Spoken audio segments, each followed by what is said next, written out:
Hello student, स्वागत है फिर से आपका हमारे theoretical क्लासेस के अंदर। तो हम पढ़ रहे थे राजस्थान ज्योग्राफी, और राजस्थान ज्योग्राफी के अंदर हमने कल पढ़ लिया था राजस्थान का परिचय। हमने राजस्थान का परिचय देख लिया था और राजस्थान की स्थिति देख ली थी, है ना। हमने स्थिति, विस्तार और परिचय देख लिया था राजस्थान का। और कल हमने छोड़ा था टॉपिक कि भाई कल हम क्या करेंगे, राजस्थान के भौतिक प्रदेश करेंगे। अब देखो बेटा, भौतिक प्रदेश का टॉपिक हम आज कर रहे हैं। तो राजस्थान, आप हेडिंग लगा देना एक बार, फिर हम समझते हैं इसको। राजस्थान के भौतिक प्रदेश,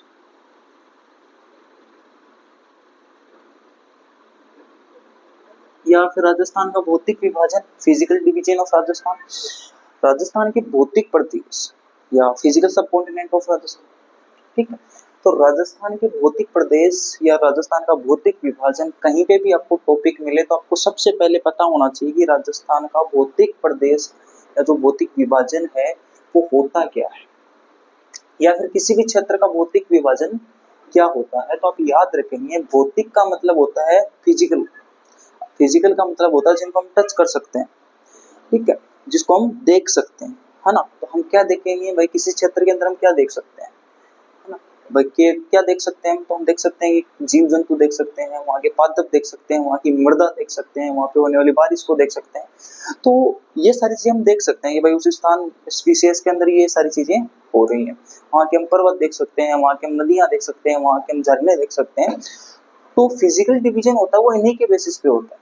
पादपों की विविधता, जलवायु की विविधता, या जीव जंतुओं की विविधता, या आपकी जो मानसून या जलवायु है उनकी विविधता।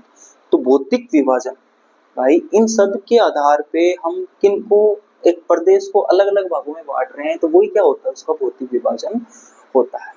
इन शॉर्ट हम कह सकते हैं कि राजस्थान के अंदर भी हम विभाजन उसी हिसाब से करेंगे। अब देखो, राजस्थान का विभाजन करने से पहले हम थोड़ा सा बेसिक हम तो कवर कर लेते हैं, जिससे आपको आगे कोई दिक्कत नहीं आएगी, है ना। तो हम बेसिक थोड़ा सा देखते हैं। देखो, एक भौतिक, एक भूगोल भी ज्ञाता हुआ था जिनका नाम है वेगनर। एक याद रखेंगे नाम, एक भूगोल विजेता हुआ था जिनका नाम था वेगनर। और वेगनर ने क्या किया, वेगनर ने पूरी धरती को समझाया, पूरी पृथ्वी को समझाया कि भाई ये पृथ्वी है। इधर बना देता हूँ,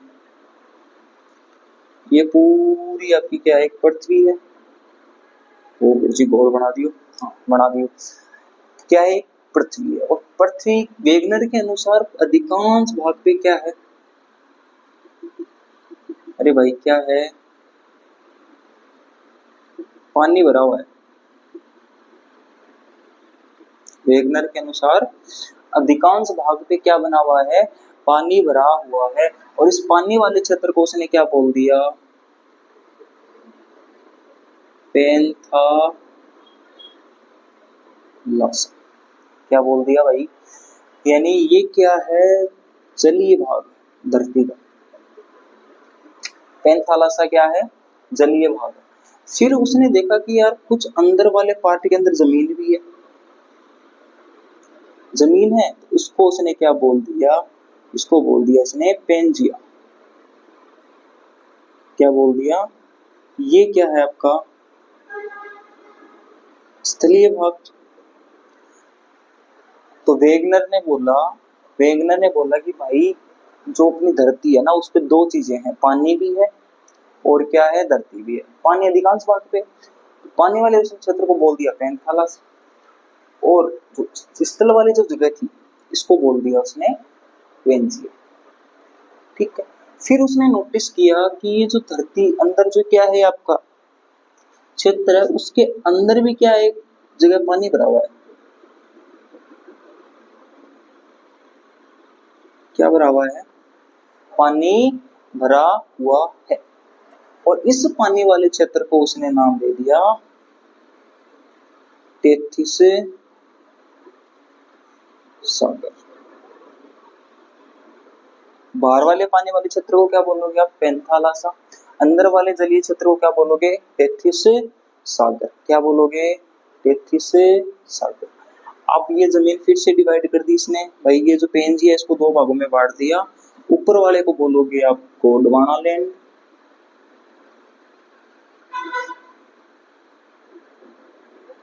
सॉरी सॉरी सॉरी सॉरी, ऊपर आएगा अंगारा लैंड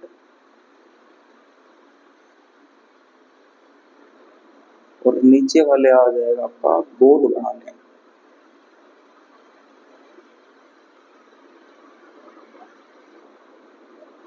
गोंडवाना, समझ में आया भाई साहब? आया क्या?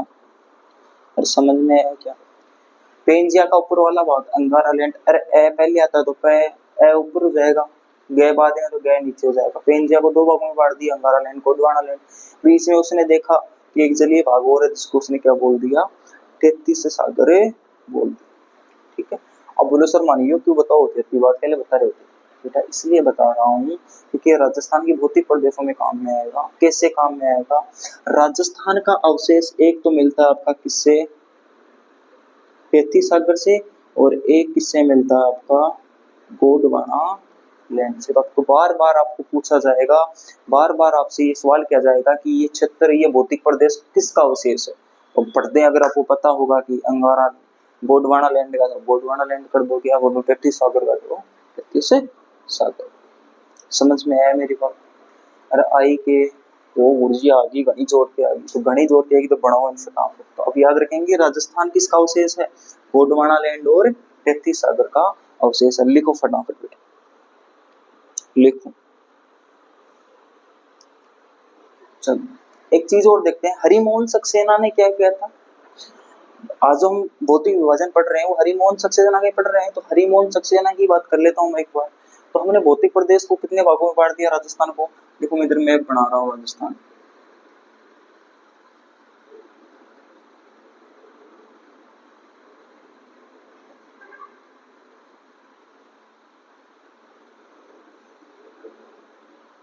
ठीक है, ये मैप बना रहा हूँ।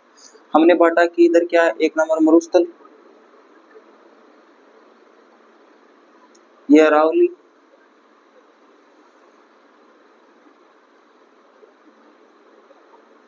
ये मैदान, और ये पठार। यही बात है, 2 नंबर अरावली, 3 नंबर मैदान, 4 नंबर पठार। अब देखो मरुस्थल है, मरुस्थल है, उसके अंदर हमने पढ़ा कि मरुस्थल की मिट्टी कैसी है, राजस्थान की मरुस्थल की मिट्टी नमकीन है। कैसी है बेटा? नमकीन है, लवणीय है। तो हम ये बोल सकते हैं कि यहाँ पे सागर, कोई समुद्र हुआ होगा। ये किसका अवशेष है? 33 सागर का। देखो 33 सागर और गोंडवाना लैंड दो का ही अवशेष मिलता है ना, दो के अवशेष मिलते हैं राजस्थान में, तो एक में क्रम वाइज लगा दो। मरुस्थल किसका है? 33 सागर। अरावली किसका हो जाएगा? गोंडवाना लैंड का। फिर मैदान 33 सागर, पठार गोंडवाना लैंड। लिखो फटाओ। तो आपको पूछ ले कि राजस्थान के मरुस्थलीय प्रदेश है वो किसका अवशेष है, तो आप बता देंगे 33 सागर का। फिर आपको पूछ ले अरावली पर्वतमाला किसका अवशेष है, गोंडवाना लैंड का। फिर आपको पूछ ले कि पूर्व के जो मैदान है वो किसके हैं, तो आप बता देंगे किसके हैं भाई, 33 सागर के। फिर आपको बता देंगे हाड़ौती या इधर जो पठार है, हाड़ौती का पठार बोलते हैं इसको, ये पठार किसका है, तो आप बता देंगे क्या है। अरे दक्षिण पूर्व का पठार नहीं, तो दक्षिण पूर्व का पठार किसका है, गोंडवाना लैंड का है। फटाफट नोट करेंगे, फिर आगे हम देखते हैं इसको। देखो फटाफट लिखो फटाफट कि हम भौतिक प्रदेश तो पढ़ रहे हैं, लेकिन हमें पता होना चाहिए कि किस किस के अवशेष क्या है। फिर आपको अगर ये भी पता चल गया कि भाई ये इस किस के अवशेष हैं, तो आपको ये भी पता होना चाहिए कि 33 सागर क्या था। फिर आपको ये भी पता होना चाहिए कि गोंडवाना लैंड क्या था। ठीक है, जैसे हम इंडिया पढ़ेंगे तो इंडिया के अंदर अंगारा लैंड भी आएगा, अंगारा लैंड भी आएगा, तो वहां पे हमें पता होना चाहिए कि अंगारा लैंड क्या चीज है ना। लिखो तो फटाफट इसको, लिखो।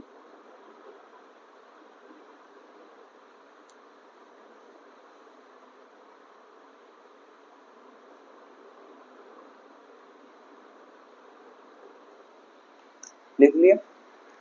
अरे लिख लिया क्या? चलो आगे हम देखते हैं, फिर हेडिंग लगाओ, वो भौतिक विभाजन देखते हैं। देखो राजस्थान के इतिहास के अंदर आज तक 4 आदमी आया, और 4 आदमी कितना विभाजन लेके गया, 4। कितना विभाजन, तो आज तक राजस्थान की जो विभाजन है वो कितनी बार हो चुका है, अरे 4 बार विभाजन को मतलब समझ रहे हो कि 4 आदमी है अलग अलग ज्ञान लेके गया। और वह ज्ञान कौन कौन दे के गया? तो सबसे पहला देखो राजस्थान का भौतिक विभाजन, राजस्थान का भौतिक विभाजन टोटल कितने लोगों ने किया? 4 लोगों ने। पहले आए अपने वीसी मिश्रा। कौन आए साहब? मिश्रा जी आया। मिश्रा जी आके करका तो बोला कि कत्ता प्रकार का ही 7 प्रदेश बता के गए। कितने प्रदेश बता के गए थे? 7। दूसरे अपने आए AK सेन। AK सेन ने किसके आधार पे किया भाई? जलवायु के आधार पे इसका विभाजन कर दिया। ये थोड़ा सा देख लेना कि जलवायु के आधार पे किसने किया था? AK सेन ने। 1971 के अंदर रामलोचन सिंह जी आए अपने। रामलोचन सिंह जी ने क्या विभाजन किया 1971 के अंदर, जो भी नहीं चला। और आज से जो वर्तमान में पढ़ रहे हैं वो किसका पढ़ रहे हैं? हरिमोहन सक्सेना जी का पढ़ रहे हैं, जो किसने दिया है? वर्तमान राजस्थान पढ़ रहे हैं। ठीक है, कितने भागों में बांटा है? 4 भागों में बांटा। लिखो फटाफट। और ये 4 भाग कौन कौन से हैं ये हम पढ़ते हैं। ये हरिमोहन सक्सेना कितने पार्ट बताए थे भाई? सिर्फ 4 बताए थे। सबसे पहले बताया इसने अरावली क्षेत्र, अरावली प्रदेश। चौथा इसने बताया था मरुस्थलीय प्रदेश।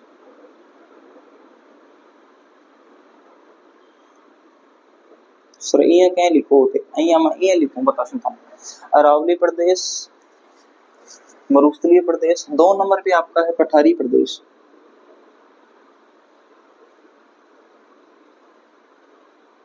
ठीक है, 3 नंबर पे बच गया कौन सा आपका? अरावली पठारी मैदानी प्रदेश।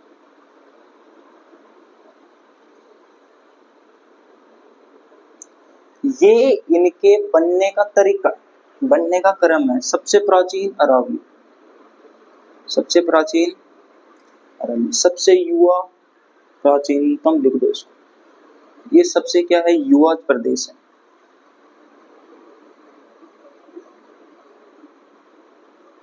तो आप लिख लेंगे कि हरिमोहन सक्सेना ने वर्तमान राजस्थान को 4 भागों में बांटा है। और वो चारों भाग कौन कौन से हैं? ये हैं। फटाफट नोट करो बेटा, फटाफट लिखो। आज हम राजस्थान पढ़ रहे हैं, किसका पढ़ रहे हैं? हरिमोहन सक्सेना जी द्वारा बांटा हुआ राजस्थान पढ़ रहे हैं। कितने भौतिक प्रदेशों में बांटा गया? 4 भौतिक प्रदेशों में बांटा गया। सबसे पुराना कौन सा माना गया है? प्राचीन अरावली प्रदेश। सबसे नया कौन सा प्रदेश है? युवा कौन सा है? मरुस्थलीय प्रदेश। लिखो फटाफट लिखो।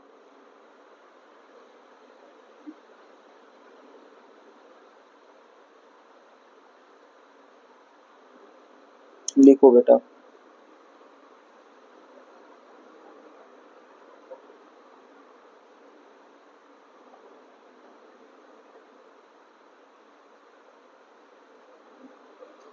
इसलिए अरे लिख दिया गया। तो सबसे पहले आप देखो, हम भौतिक प्रदेश पढ़ेंगे। सबसे पहले हेडिंग आप लगाएंगे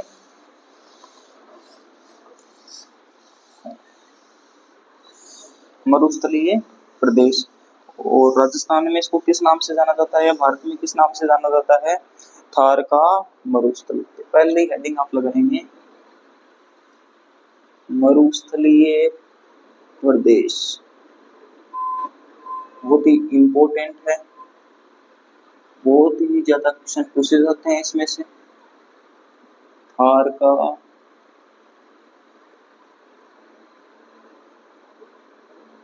मरुस्थल। ठीक है, थार डेजर्ट। देखो बेटा, आपको पता है कि जो थार का जो मरुस्थल है वो भारत में फैला हुआ है। कितने राज्यों में? 4 राज्यों में। कौन कौन से? पंजाब, हरियाणा, राजस्थान, गुजरात। पंजाब, हरियाणा, राजस्थान, गुजरात। पंजाब, हरियाणा, राजस्थान, गुजरात। टोटल जो भारत का जो प्रतिशत है वो 100% मान के चले हम कि भाई पूरे भारत के अंदर मरुस्थल कितना है? 100% है। तो 100% में से 15% किसके पास है?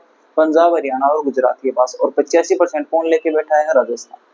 तो आपको पूछ ले कि राजस्थान, भारत का जो थार का मरुस्थल है उसका अधिकांश भाग किसके पास है? राजस्थान के पास। कितना प्रतिशत है? 85%। 15% किसके पास है? पंजाब, हरियाणा, गुजरात के पास। किसके पास है? पंजाब, हरियाणा और राजस्थान के पास। गलत बात, सॉरी सॉरी सॉरी, ठीक, सॉरी, उल्टा हो गया। जो थार का मरुस्थल है वो दो देशों में फैला हुआ है, दो देशों में फैला हुआ है, भारत और पाकिस्तान में। पाकिस्तान के पास कितना प्रतिशत है? 15%। राजस्थान सॉरी भारत के पास कितना है? 85%, है ना। वो थोड़ा सा कंफ्यूजन हो गया मेरे भी, कि जो भारत और पाकिस्तान के अंदर फैला हुआ है थार का मरुस्थल, और थार का मरुस्थल का 85% भाग है वो किसके पास है? भारत के पास है। और 15% किसके पास है? पाकिस्तान के पास। ठीक है। हाँ, अब देखो, इस थार के मरुस्थल को कुछ और नामों से भी जाना जाता है। उपनाम लिखेंगे इसकी। उपनाम पहला तो इसका है द ग्रेट इंडियन डेजर्ट। दूसरा इसका नाम है युवा मरुस्थल।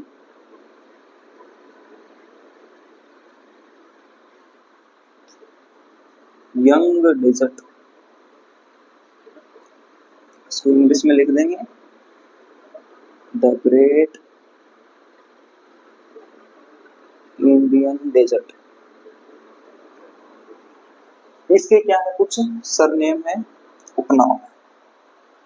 ठीक है। फिर मैंने अभी आपको बताया ये जो थार का मरुस्थल है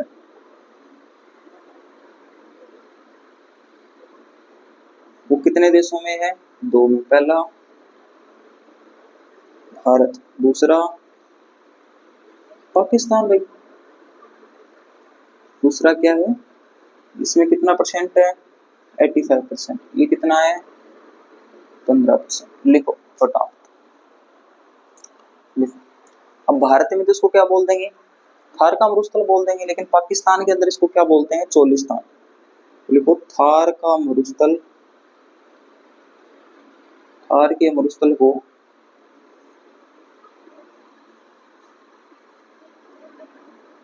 पाकिस्तान में चोलिस्तान कहा जाता है। बोले चोली के पीछे क्या है? तो चोली के पीछे क्या है? पाकिस्तान।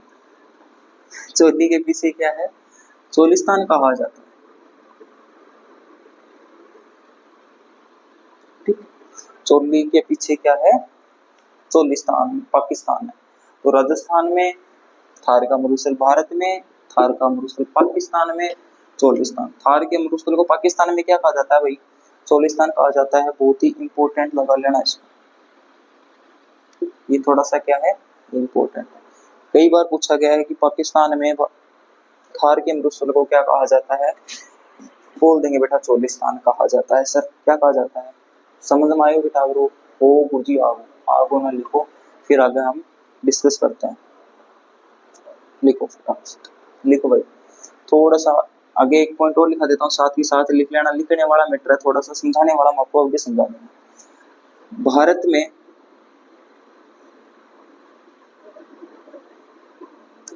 थार का मरुस्थल कितने जिलों में है भाई? सॉरी कितने राज्यों में? जिले में क्या? 4। पंजाब, हरियाणा, राजस्थान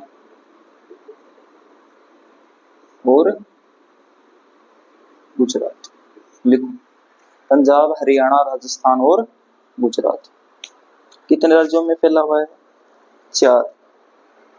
पंजाब, हरियाणा, राजस्थान, गुजरात। पंजाब, हरियाणा, राजस्थान, गुजरात। पंजाब, हरियाणा, राजस्थान है गुजरात। कितना परसेंट कवर करता है? 85%। कितना परसेंट कवर करता है पूरे थार के मरुस्थल का? 85%। लिखो, लिखो भाई फटाफट। ये थोड़ी थोड़ी बेसिक बेसिक बातें होगी। ठीक है। अब बात करते हैं, हमें तो राजस्थान पढ़ना भी, तो राजस्थान के अंदर लिखेंगे कि राजस्थान में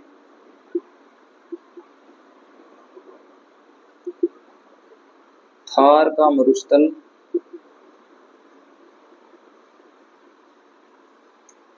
भारत का 62% भाग ले।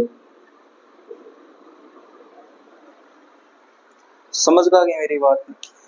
मान लो, देखो पहले 100 को डिवाइडेशन करो दो देशों में, 100% को डिवाइडेशन करो ना, भारत के पास कितने परसेंट आया? 85%। तो पाकिस्तान की कितना कितना गया? अब भूल जाओ पाकिस्तान में, चोलिस्तान याद रखिए, पाकिस्तान में भूल जाओ। फिर बात है बोले बोले राजस्थान, सॉरी भारत के अंदर भी कितने देश कितने राज्यों में है? तो बोले सर कितना राज्य में है? 4 में, पंजाब हरियाणा राजस्थान गुजरात। अब भारत के पास कितना है? 100। तो 100 ने कितना डिवाइड करना है? 4। तो जब 4 में डिवाइड करो, डिवाइड जब 4 राज्यों के अंदर थार के मरुस्थल को डिवाइड किया गया तो 62% की कप आती है राजस्थान में। राजस्थान को, भारत को जो टोटल थार को मरुस्थल है वो 62% की कन है राजस्थान का। लिखो लिखो बेटा, बता। थोड़ी सी लिखने वाली बातें हैं, समझाने वाली बातें अभी आएंगी तो हम वो समझा देंगे आपको। लिखो, ठीक है। थोड़ा सा रिवाइज कर लेते हैं, दोबारा रिवाइज किसी कर लेते हैं। थार का जो मरुस्थल है उसको उपनाम दिए गए हैं, और उनके उपनाम क्या क्या है? द ग्रेट इंडियन डेजर्ट, युवा मरुस्थल, दो नाम है उपनाम, ठीक है। उसके बाद में थार का मरुस्थल दो देशों में है, भारत और पाकिस्तान में। भारत के पास कितना है? 85%। पाकिस्तान के पास कितना है? 15%।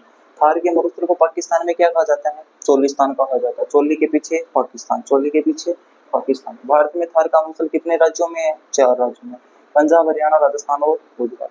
राजस्थान के पास कितना प्रतिशत है? 62% है। कितना प्रतिशत है?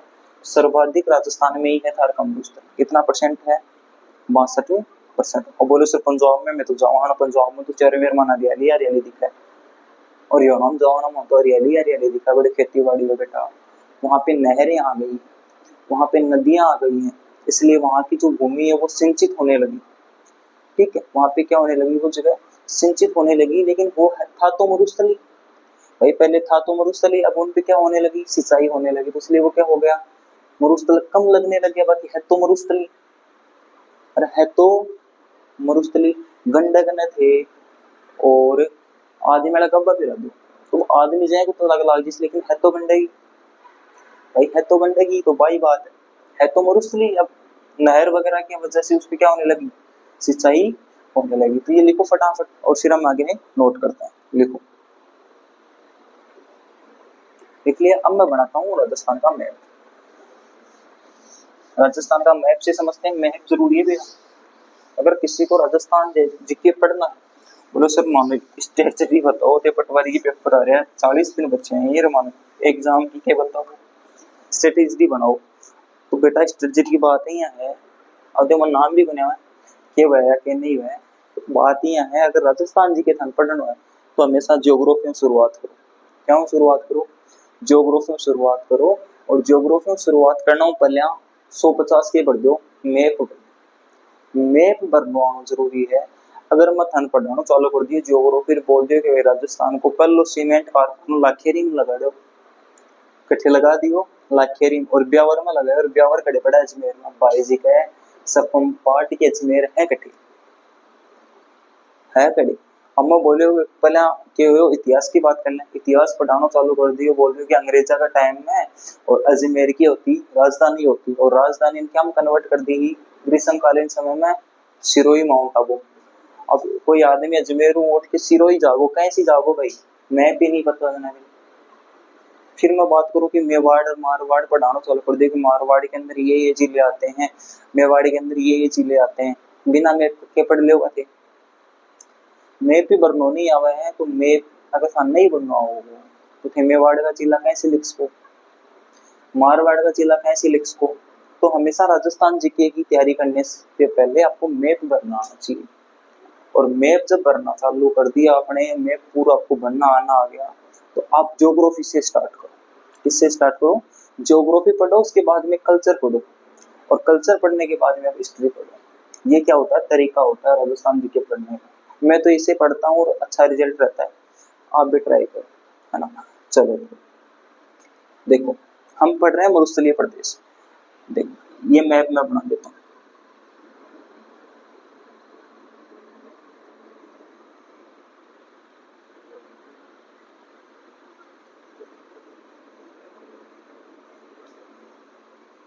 राजस्थान बना दियो हो सर जी, मारो प्यारो प्रो राजस्थान भागी लो, राजस्थान बना दियो थे। अब यहां से निकलती है अरावली, ठीक है ना, सिरोही माउंट आबू अजमेर से होते हुए निकलती है रायसेना की पहाड़ियां दिल्ली तक, ठीक है। तो इससे ऊपर वाला प्रदेश क्या आपका मरुस्थल, कौन सा मरुस्थल, थार का मरुस्थल। हमने बताया कि राजस्थान के अंदर अरावली तक जो क्षेत्र है वो कितना परसेंट है, ये पाकिस्तान है, और पाकिस्तान में इसको क्या बोलते हैं,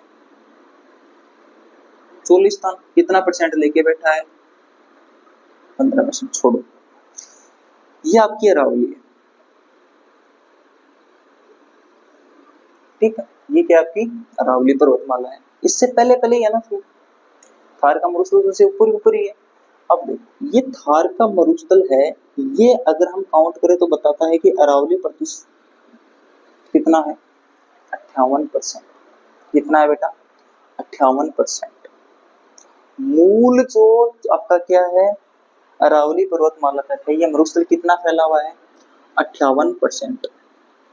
लेकिन लेकिन थारा मेरा पर को फोड़ लो आदमी, जच्ची को नहीं है, और यो क्या करना चल गो, नापण ना चल गो ना, कत्तो मिलियो है 61.11%। और राज्य को बावड़ा होते, झूठ बोल रहे होते, तो बेटा झूठ क्यों बोल रहे हो, वास्तविक मरुस्थल कितना है, 58%। अब एक चीज बताओ थे मैंने, जना अपने घरा डोड़ा में अपने चार मेरे के में डोड़ा में आंधी चल, और आंधी चल रहा है, एक दीवार हुआ, आंधी तो दीवार के भिड़ भिड़ के माटी सी जमा हो जाए ना दीवार के करने, अरे वह नहीं वह है ना बाई बात है, ठीक। यो आंधी आई है डिनो, और आंधी आवे नहीं का क्या हुआ, माटी उड़ उड़ के आवे यहाँ, और माटी उड़ उड़ के आके आके आके और इजा एक और परत बना ली, क्या की है, तो अरावली है, लेकिन इका पर क्या की परत जम गई, अरे मिट्टी की परत जम गई, और इलिए के लगा लागो वो मरुस्थल लगा लागो, क्या लगा लागो, मरुस्थल लगा लागो। आप बताओ तो यो मरुस्थल आगे बढ़ होगी, सर बढ़ जाओ। अब आप पोज वगैरह देखा कि जब परेड कराऊं, तो परेड एक तो पीछे हुआ है, के हुआ आगे आगे हुआ ना, के बोली मार्च करो, क्या करो, मार्च करो। तो इसी को बोलते हैं थार, यानी मरुस्थल का मार्च। कितना परसेंट हुआ भाई, लगभग 3%, 3.11%। वास्तविक मरुस्थल कितना है अरावली तक, 58%। बढ़ा कितना, 3.11%, ठीक है। और इसको लगभग 62% ही मानते, जो मैंने अभी आपको बताया था राजस्थान में 62% है ना। 3.11% क्या हो गया मरुस्थल का मार्च। तो ये किस पे फैला हुआ है, अरावली के ऊपर फैला हुआ है। अरावली छोटी छोटी पहाड़ियां हैं, जो नीचे नीचे की जो पठार क्षेत्र, उस पर आगे क्या जम गई, मिट्टी आगे जम गई, कौन से मरुस्थल की, थार के मरुस्थल की, और वो भी कैसे लगने लगा, मरुस्थल। तो कितना परसेंट एरिया, 3.11%, 3.11%, सॉरी। तो उसी को क्या बोलते हैं, मरुस्थल का मार्च। अब इस मरुस्थल के मार्च से क्वेश्चन आता है कि सबसे पहले अगर मार्च स्टार्ट हुआ था तो कहां से हुआ, तो एक जगह पड़ती है यहाँ पे नाचना, तो आप लिखेंगे सर्वप्रथम मार्च कहां से हुआ, नाचना गांव। और सर्वाधिक कहां पे हुआ है, सौ ज्यादा मट्टी खड़े को डूब डूब के आई हुई, तो वो आई सम क्षेत्र से। और इसीलिए इस क्षेत्र को क्या बोला जाता है, वनस्पति विहीन क्षेत्र बोला जाता है। क्या बोला जाता है, वनस्पति विहीन क्षेत्र है आपका कौन सा, सम क्षेत्र। वनस्पति विहीन क्षेत्र लिख लेना, एक वनस्पति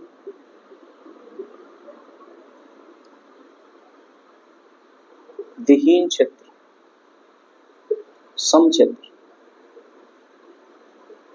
समझ में आयो बेटा, हो गुरुजी आओ, अरे हूं थारा समझ में आयो पाई, हो समझ में आयोगे, आयोगे तो आयोगे ना, लिखो है फटाफट। तो थार मरुस्थल का मार्च क्या कहलाता है, मरुस्थल का अपने मूल स्थान से आगे बढ़ना क्या कहलाता है, मरुस्थल का मार्च।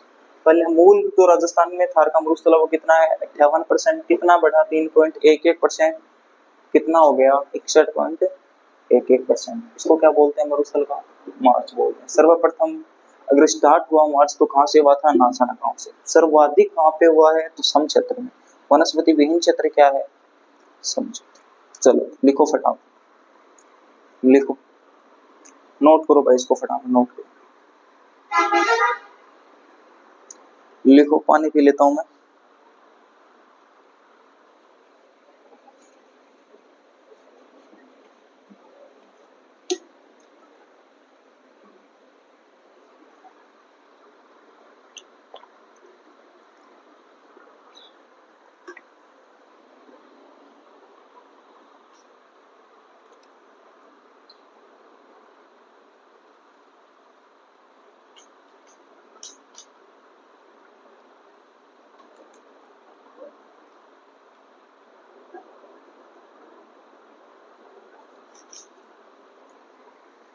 लिखो फटाफट।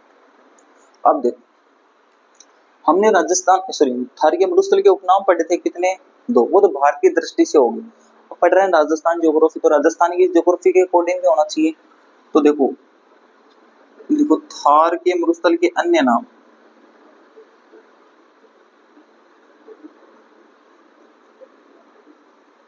थार के मरुस्थल के अन्य नाम, एक नाम मिलता है रुक्ष क्षेत्र,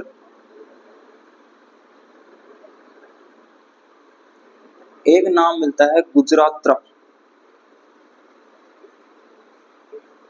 दो नाम मिलते हैं। रुक्ष क्षेत्र बोला था ईश्वरी प्रसाद ने, इंपोर्टेंट लगा लेना दोनों ही। ईश्वरी प्रसाद ने क्या बोला है मरुस्थल को? रुक्ष क्षेत्र। एक चीनी यात्री आया था हेनसांग चंगचांग वही, चीनी यात्री हेनसांग ने इसको क्या बोला था? गुजरात्रा बोला था। लिखो, इसको भी लिख लो भाई, लिख लो, इसको भी लिख लो।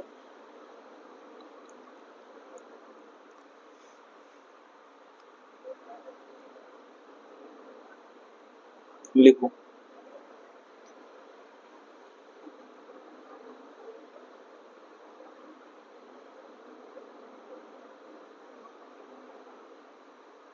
लिख लिया क्या? अरे लिख लिया क्या? वो मुझे लिख लियो, लिख लियो ना, मिटा दोगे? चलो मिटा दो।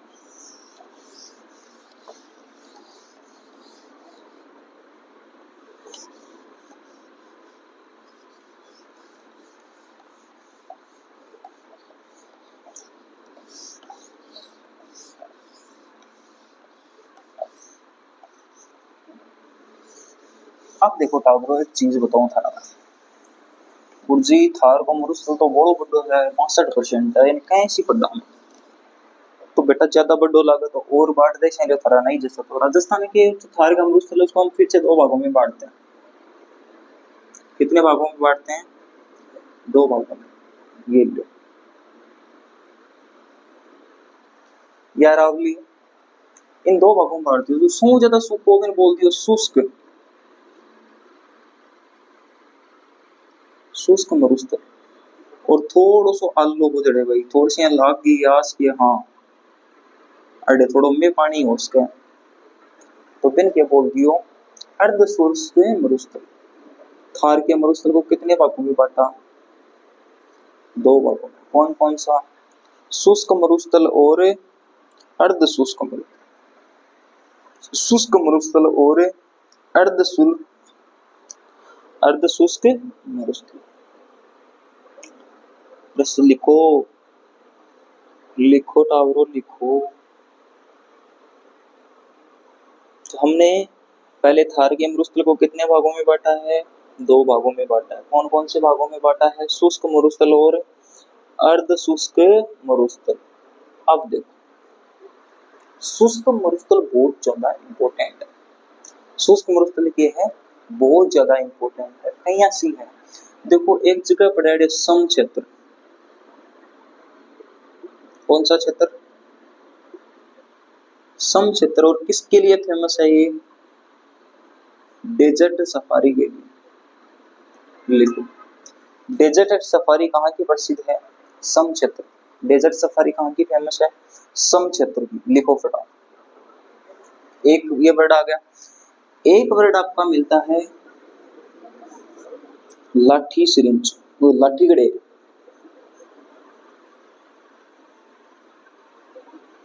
और ये होती क्या है?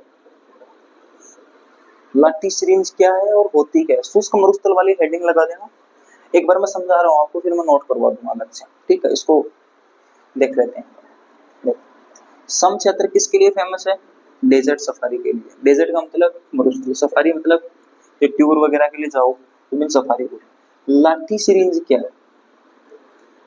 लाठी सिरिंज क्या है? जब आप हिस्ट्री पढ़ोगे और सभ्यताएं पढ़ोगे तो आपको एक नदी याद आएगी जिसका नाम है सरस्वती नदी। कौन सी नदी? सरस्वती नदी। और उसी का दूसरा नाम क्या है? बाणगंगा नदी। कौन सी नदी? मर्त नदी। बाणगंगा नहीं, सॉरी, बाणगंगा मत बोल। सरस्वती नदी, मर्त नदी, द्रव्यवती नदी, ये क्या है? पुरानी नदी थी, घग्गर नदी बोलते हैं जिसको। ये पुरानी नदी थी जो इस क्षेत्र में से बहती थी, है ना? इस क्षेत्र में से बहती थी और इस क्षेत्र में से बहती थी, जो धीरे धीरे क्या हो गई, अब विलुप्त हो गई। क्या हो गई? विलुप्त हो गई। लेकिन जब भूवैज्ञानिकों ने यहाँ के क्षेत्र को खोदना स्टार्ट किया तो उनको एक क्या मिली? उनको एक भूमिगत जल पट्टी मिली। भूमिगत क्या मिली? एक पट्टी मिली अंदर, एक नाड़ों से मिलो जमीन के अंदर। और ये भूमिगत जल पट्टी क्या है? ये भूमिगत जल पट्टी। तो इसी भूमिगत जल पट्टी को किस नाम से जाना जाता है? लाठी सिरिंज के नाम से जाना जाता है। लाठी सिरिंज के नाम से जाना जाता है। कौन सी नदी के किनारे है? तो आप इस भूमिगत जल पट्टी किस नदी के किनारे है? सरस्वती, मर्त नदी या घग्गर नदी। ठीक है, इसका क्या है? ये अवशेष है। लाठी सिरिंज किसका अवशेष है? द्रव्यवती नदी या सरस्वती नदी या मर्त नदी का अवशेष। अब बताओ यार, नदी तो नदी के अंदर पानी क्या को मिल लगो? मिठो। तो जाए इसकी खोज करी तो इसे एक नलकूप मिलो। क्या मिलो? एक हैंडपंप से बना दियो मैं लियो। और ये नलकूप को नाम है चांदल नलकूप।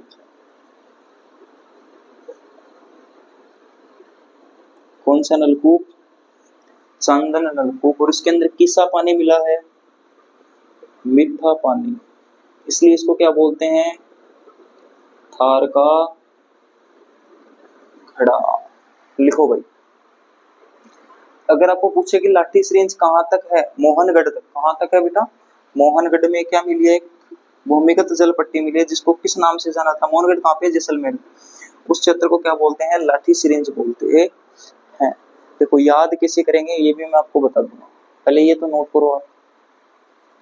हम इसको थोड़ा सा लिखेंगे, तरीके से लिखेंगे, एक बार आप समझ लो। देखो मिटा दूं एक बार इसको।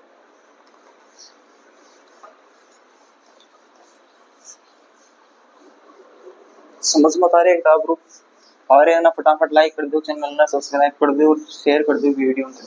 और खबर ये पढ़नी ठीक नहीं, पढ़ के राजी मत हो। देखो पहला हमने क्या पढ़ा? शुष्क मरुस्थल। शुष्क मरुस्थल के अंदर हमने सबसे पहले पढ़ा सम क्षेत्र।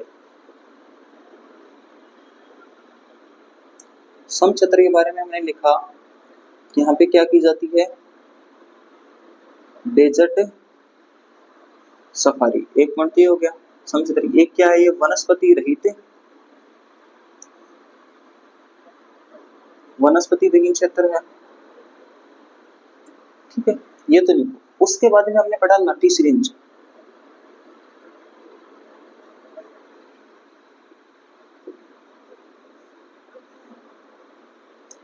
ये जमीन आपकी, और इस जमीन के नीचे क्या मिला है आपको? भूमिगत जल पट्टी, जो किसका अवशेष है?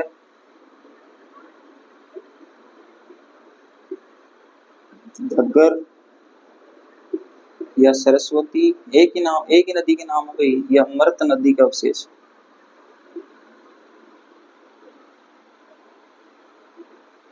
ठीक है, यहाँ पे क्या मिला है, एक नलकूप मिला है।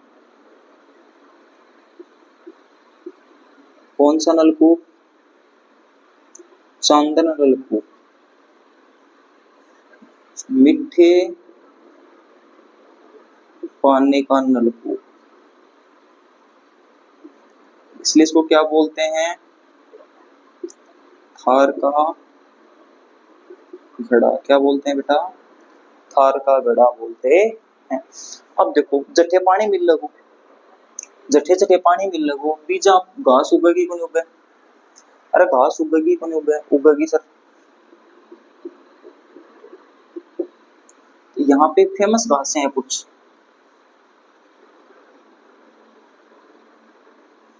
कौन कौन सी है? सेवन, देखो, धामण, करड़ी, तरडग, सेवन। 4 प्रकार की घास पाई जाती है आपके मरुस्थलीय क्षेत्र में। जो आपकी लाटिस रेंज है वो कहाँ तक, कहाँ से है? मोहनगढ़ में। कहाँ पे है? मोहनगढ़ कहाँ पे है? जैसलमेर में। कहाँ पे है? ठीक है, ये लिखो। अब मैं याद करने की ट्रिक बताऊंगा आपको। यहाँ पे क्या मिला आपको? नलकूप।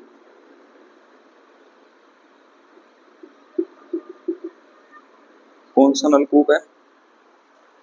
चांदन नलकूप। देखो, एक धामू नाम को आदमी हो, क्या को आदमी हो? दामू नाम को। घास अठी उग रही है, ठीक है, धामू नाम को आदमी हो तो बेकन पियो, पिंटो, पिंटो जानोगे? अरे पिंटो जानोगे? हाँ, 70 ml, 60-70 रुपया लो। हाँ, इंग्लिश होया डाल दो हमारू यार ना, चाहिए डेली दारू है ना, वो ही दाम। तो दामू नाम का आदमी हो, ठीक है। और बिकने काटड़ी, काटड़ी जानो? पाडी, बिकने कई पाडी। और ये पाडी ने क्या करे? प्रॉब्लम पिंटो पीना है, क्या पीना है? पिंटो पीना है। और पिंटो कहीं पीऊँ मैं? पिंटो पानी मिला के पीऊँ, कैसे पीऊँ? सुको कंफ्यूज आ बोलो, पिंटो पानी मिला के पीसो। तो बिन के चाहिए? पानी। अब मेरो शेर भी काटड़ी लेके और रवाना हो कर बैठ, और बिन बगाई, काटड़ी के करी बगाई। अब रुपये कौन सा? बिन काटड़ी बगाई, ठीक है। और बगाई ना अति जोर की बगड़ाएगी, कहेंगे बगाई तड़क तड़क, तगड़क तगड़क बगाई, कहेंगे बगाई तगड़क तगड़क, तगड़क तगड़क बगा के थोड़ी देर बाद मैंने क्या दिखो? एक नलकूप दिखो। क्या दिखो? बिन एक नलकूप। और फिर नलकूप के अंदर क्या हो? एक गड़, क्या हो? भी गड़ा में क्या हो? मिठो पानी। गड़ा में क्या हो? मिठो पानी। और गड़ा मिठो पानी मिलता है दामू, क्या करियो? पिंटिया वो खोल ढक्कन है, और क्या कर लियो? बिको क्या कर लियो? दारू को सेवन कर लियो। पिंटिया को क्या कर लियो? सेवन कर लियो। बस यही ट्रिक है, या कहानी याद रख लियो। कौन आदमी हो? दामू, दामू दामन, काटड़ी करड़ी, कह बगाई तड़क तड़क, के मिलियो? नलकूप। के मिलियो बिने? नलकूप। गड़ो क्या को हो? चांदी को। गड़ो क्या को मिलियो? चांदी को। बिम के हो? मिठो पानी। के कर लियो? सेवन। समझ में आई के बाद? दामन, करड़ी, तरडक, सेवन तो क्या है? 4 घास। चांदी को गड़ो मिलो, चांदन नलकूप, कह को पानी हो? मिठो पानी। लेकिन क्या बोले? थार को गड़ो। अब देखो बेटा, ये सेवन घास है ना, इस पे थोड़ा क्वेश्चन बनता है। सेवन घास पे क्या बनता है? क्वेश्चन बनता है। ये जो सेवन घास है ना, इस सेवन घास को जब ये सूख जाती है, जब क्या हो जाती है? ये सूख जाती है, तो इसको नाम चेंज हो जाता है, इसका नाम हो जाता है लिलोन। तो सूखी सेवन घास को क्या बोलोगे? लिलोन। क्या बोलोगे? लिलोन, ठीक है। इसको गोडावण की जन्म स्थली माना जाता है। गोडावण की जनन स्थली, हनीमून पॉइंट है गोडावण को। अपना राज्य पक्षी है ना गोडावण, वो मेरो शेर इस घास में आके के देखो अंडा दे। तो सेवन घास क्या है? गोडावण की जनन स्थली है। सूखने के बाद उसको क्या बोलते हैं? लिलोन। वैसे क्या बोलते हैं इसको? हरी को क्या बोलते हैं? सेवन। ठीक है। अब एक वर्ड और आता है पीवणा, और पीवणा क्या है? जहरीला सांप है।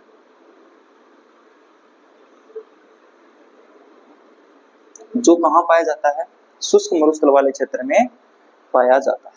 यह माना जाता है कि इसकी फूंक मात्र से आदमी मर जाता है। पीवणा जो सांप है ना, ये क्या करता है? फूंक मारता है ना, फूंक मारते ही आदमी क्या हो जाता है? मर जाता है, इतना जहरीला होता है। ठीक है, लिखो फटाफट इसको बेटा, लिखो लिखो लिखो, रिवाइज कर दूंगा मैं। अब देखो एक क्षेत्र आता है बाप फोल्डर, आजकल इसको फलोदी में कर दिया है, पहले जैसलमेर में था, जोधपुर और जैसलमेर के बॉर्डर पे, तो आजकल क्या बन गया वहां पे? फलोदी। यहाँ पे बर्फ के घिसने के अवशेष मिले, बर्फ ने घिसने का यंत्र मिला, मतलब समझ को होना कि बर्फ, अब बर्फ थोड़ी मिल रही बड़े खुदी जना घिसड़ी थोड़ी मिली, पर बिना के मिला अवशेष मिले कि मशीन है का कोई यंत्र मिला जो के लगा बना कि बर्फ घिसता लो बड़े के घिसता, बर्फ घिसने के अवशेष कहाँ पे मिले हैं? बाप फोल्डर में। ये चीज, ये इंपॉर्टेंट, सेवन घास इंपॉर्टेंट, पीवना भी इंपॉर्टेंट। ठीक है, चांद्रन लाठी सिरिंज इंपॉर्टेंट है भाई, इंपॉर्टेंट बातें लिखवा रहा हूँ, जो पीछे की क्वेश्चन आए हुए हैं ना वही वो लिखवा रहा हूँ। ठीक है, लिखो तो इसको फटाफट नोट करो, फिर आगे हम देखते हैं।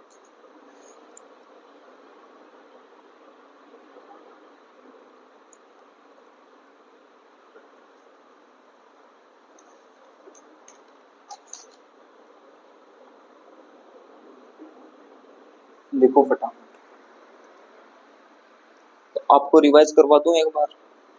हमने पढ़ा कि सो शुष्क मरुस्थल है, सॉरी शुष्क मरुस्थल है, वहां पे क्या है? सम क्षेत्र। उस सम क्षेत्र किसके लिए फेमस है? डेजर्ट सवारी के लिए फेमस है, वनस्पति विहीन क्षेत्र है। ठीक है, उसके बाद मैंने पढ़ा कि लाठी सिरिंज है, लाठी सिरिंज एक प्रकार की क्या है? भूमिगत जल पट्टी जो मोनगढ़ जैसलमेर तक फैली हुई है। उसके बाद में यहाँ पे किसके अवशेष है? ये भूमिगत जल पट्टी किसका अवशेष बताया जा रहा है? तो घग्गर नदी, सरस्वती नदी, मृत नदी का अवशेष बताया जा रहा है। फिर इस नदी, इसे जो भूमिगत जल पट्टी, इसी के पास क्या मिला? एक नलकूप मिला जिसको सांदर नलकूप के नाम से जाना जाता है। तो मीठे पानी का नलकूप है, इसलिए इसको क्या बोलते हैं? थार का घड़ा बोलते हैं। उसके बाद में हमने पढ़ा कि इसके पास क्या पाई जाती है? घास पाई जाती है, जो कौन कौन सी है? धामण, करड़ी, तरडर, सेवण घास। सेवण घास के बारे में हमने पढ़ा कि सेवण घास जब सूख जाती है उसको बोलते हैं लिलोन। क्या बोलते हैं? लिलोन। गोडावण की जनन स्थली बोला जाता है कि गोडावण इसी घास के अंदर क्या देता है? अपना अंडा देता है। फिर हमने पढ़ा पीवणा क्या है? तो पीवणा एक प्रकार की क्या है? जहरीला सांप है जो जैसलमेर वाले क्षेत्र में पाया जाता है। बाप फोल्डर क्या है? तो फलोदी का एक क्षेत्र है जहाँ पे बर्फ घिसने के क्या मिले हैं? अवशेष मिले हैं। अरे समझ में आ गई क्या? अरे आ गया क्या?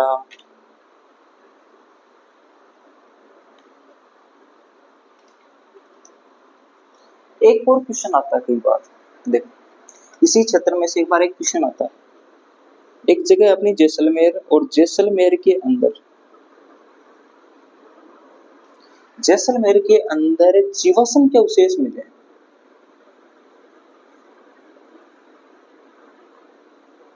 किसके अवशेष मिले हैं? जीवाश्म के अवशेष मिले, और वहां पे केंद्र बना दिया गया है ओक्कलवुड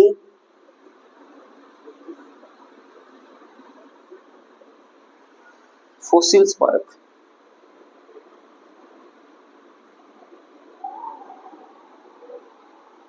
कहाँ पे है? जैसलमेर में, याद रख लेना भाई, जैसलमेर में ओक्कलवुड फॉसिल्स पार्क, जैसलमेर में, जहाँ पे क्या मिले हैं? जीवाश्म के अवशेष मिले हैं। फटाफट नोट कर लेंगे।